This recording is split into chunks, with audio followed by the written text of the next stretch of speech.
Frame. என்னன்னா சந்தானம் சொல்லியிருப்பார், இந்த 3 பேர் அவர் கூட ஒரு டீம் இருப்பாங்க. பிரேம், முருகன், சேது எல்லாரும் இருக்கீங்க.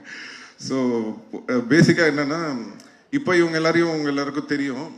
நான் சொல்றது வந்து மன்மோதன் அந்த டைம்லலாம் வந்து என்னன்னா, நான் சீன் பேசிடுவோம், பேசி முடிச்சுட்டு சந்தானம் கிட்ட ஓகே இதான்ப்பா இது டைலாக் இதுன்னு சொல்லிட்டு நம்ம இந்த கேஷுவலாக கேரவனுக்கு போவோம்ல, பார்த்தா தூரத்தில் ஒரு 3 பேர் நின்று பயங்கரமாக ஏதோ யோசிச்சுட்டே இருப்பானுங்க. யாரா இவனுங்க, யார் உள்ளே விட்டது, இவனுங்க பாட்டுக்கு ஒரு சைடில் நின்று ஏதோ பயங்கரமாக பேசிகிட்டு இருக்கானுங்களேன்னு சொல்லிட்டு ஃபஸ்ட்டு ஒரு வாட்டி நோட் பண்ணிட்டு நான் போயிட்டேன். திருப்பி ரிட்டர்னில் வரும்போது படத்தோட டைலாக்லாம் பேசிகிட்டு இருக்காங்க. யாரா இவனுங்க படத்தோட டைலாக்லாம் பேசுறானுங்க அப்படின்னு சொல்லிட்டு சந்தானத்தை கூப்பிட்டு, யார் இவனுங்க நம்ம டைலாக்லாம் டிஸ்கஸ் பண்ணிட்டு இருக்கானுங்க அப்படின்னு கேட்டோட தான் சந்தானம் சொன்னது, இல்லை சார் நம்ம டீம் தான், பசங்க தான், ஃப்ரெண்ட்ஸு தான் அப்படின்னு சொல்லிட்டு. எதுக்கு இதை உங்களுக்கு சொல்கிறேன் அப்படின்னா, அன்னையில இருந்துங்க இன்னைக்கு வரைக்கும் அந்த உழைப்பு அப்படியே இருக்கு.